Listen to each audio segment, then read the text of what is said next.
Hey folks, welcome to Top 3 in Cybersecurity, a bite-sized view of 3 of the most important news stories in cybersecurity this week. Now let's jump in. Coming in at number 1 this week is a report of a new ransomware gang called Valencia Ransomware that's emerging this month, claiming to have breached and stolen data from 5 major organizations, including the city of Pleasanton, Spanish fashion retailer Tandem, and several pharmaceutical companies. They've posted a wall of shame out on the dark web, revealing the spoils of these breaches, such as personal contact info, social security numbers, bank account info, and employment records. This group is leaking quite a bit of data, especially over 304 gigabytes from Pleasanton, that has all sorts of credit card information, names, addresses, pretty much all of the worst stuff.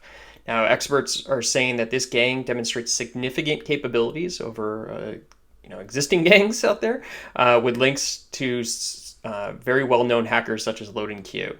Now, unfortunately, as long as these companies are getting breached and these ransoms are getting paid, these attacks are going to continue. Now, coming in at number 2 this week is another story out of Ivanti. This week, Ivanti has issued a warning about a new critical security vulnerability impacting its cloud security appliance, which lets remote attackers bypass admin authentication. Oof. This is bad. So this flaw is linked to a previously known command injection vulnerability, which is being actively exploited in the wild. So as attackers are starting to chain these together, Ivanti is urging very emphatically that people have to get these CSA devices patched, especially because they are public internet facing. So these are out and being targeted and scanned for and popped. So Ivanti has faced a large amount of scrutiny for these critical vulnerabilities and linkages to the breaches in their software that has been, rolling out, unfortunately. And so Ivanti has claimed that they've ramped up their security measures and emphasized the importance of responsible disclosures. So we'll see if they can turn a corner here, or we're going to start to see folks ripping out Ivanti from their environments. Now, coming in number 3 this week is a highly sophisticated attack against GitHub users.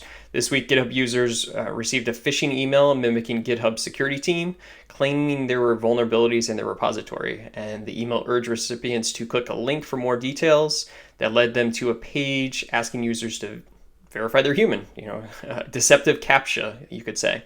Now, the interesting part about this was this CAPTCHA required users to press a series of keys on your keyboard.